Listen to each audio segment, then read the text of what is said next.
Hello and welcome to this episode of 10-meter tuners. Today I would like to use this as an introductory video for myself and for the channel. So my name is Kobe Sakamoto. I own a business called 10-meter tuners. We are located in Honolulu, Hawaii, and we specialize in fixing the Crosman CH2009 Sporter Class Air Rifle. A little bit of history on myself. I was first introduced to the sport of rifle. In Hawaii we call it air riflery, when I was in 7th grade. When I entered 9th grade and started high school, I became a member of my school's air riflery team.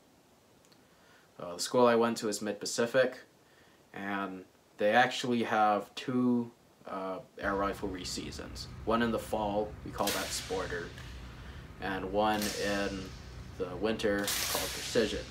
They're pretty much the same sport, except in Precision you get to use Olympic style shooting equipment. I participated in air riflery for 4 years. I was a very active member of the team. For at least 2 of those years I was team captain. We went to several state championships. We were very successful, but that's a story for another time. When I graduated high school in 2016, I moved to the state of Nevada, in Reno, to attend the University of Nevada, Reno. And from there, I was the team manager on UNR's rifle team. I held this position from the time I started in 2016 until the team was unfortunately disbanded in 2018. Going back a little, when I was in high school, I was offered an apprenticeship at a store called ePower Sports. At the time, ePower Sports was an airsoft store that predominantly sold modified airsoft guns. The reason for this being that during this time, really the only quality airsoft gun you could get was the Tokyo Marui. These are made in Japan, and because of Japan's laws governing air guns, they're restricted to shoot below 280 feet per second. When these guns reach the shores of Hawaii in the United States, we can modify them to shoot harder in terms of velocity and rate of fire. I did this for a couple years, and that was sort of my start in learning about air guns and how to use tools to take them apart and put them back together. At the same time, when I was in air riflery, we were going through a transition period. So when I started doing air rifle, the primary rifles that people would use were made by Daisy. Specifically the 853, which was a single stroke pneumatic, and the Daisy 887, which was a CO2 powered rifle. The problem with the 853 was that you would have to pump it every time you wanted to shoot it, and this is very cumbersome, and not everyone was strong enough to pump the rifle. The problem with the 887s are that they use CO2, and the way that these tanks are set up, there was no easy way to tell when the tank was full or when it was close to being empty without weighing it. And of course, being high schoolers, teenagers, people were not weighing their cylinders before a match. So you'd have situations where people would be in the middle of a competition and they would run out of gas. And if they didn't own a spare CO2 tank, then they wouldn't be able to complete the match because they would essentially be out of fuel.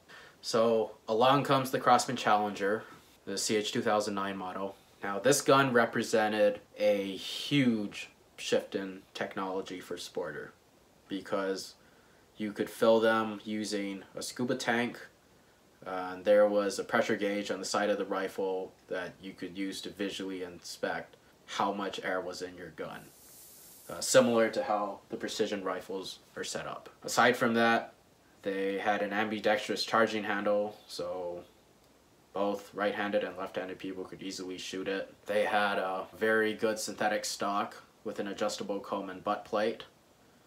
They had a 2-stage match trigger, Lothar barrel, and pretty much as soon as people started to use these guns in competitions, their scores would go up significantly. Now, as good as these guns were in that they were allowing people to shoot higher scores, they had one big problem, which was the durability. People would have problems with the guns leaking out of the poppet valves, out of the fill valves, out of the pressure gauges. Triggers would break, charging handles would break, and the problem was that nobody really knew how to fix these guns. And for us, being in Hawaii, if we needed to send them to the factory to be repaired, that would mean that we would have to ship the gun across the Pacific Ocean to the mainland United States, which would be around $100 just for that. And then we'd have to pay for the repair, which was also expensive. So many times, if these guns would break, people would just continue to use it broken, or they say, well, that's it, and we have to go back to the daisies.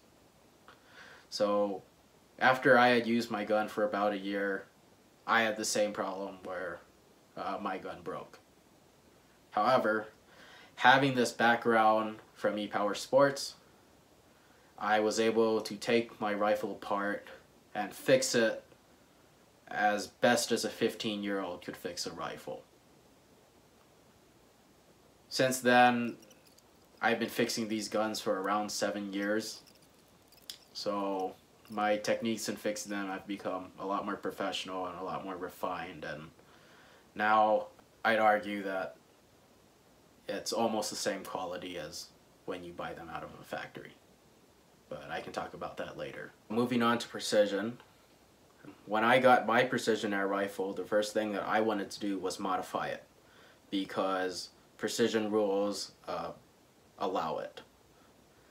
So what I would do was watch things like Summer Olympics or ISSF World Cups and sort of draw inspiration from what I would see those shooters putting on their guns. Because I thought that, oh well, you know, if I can set a gun up the same way that theirs is set up, maybe I'll be able to shoot the same way they can. Of course that wasn't true. But back then and even today, it's still difficult to find information regarding ISSF rifles online and the sport of rifle in general.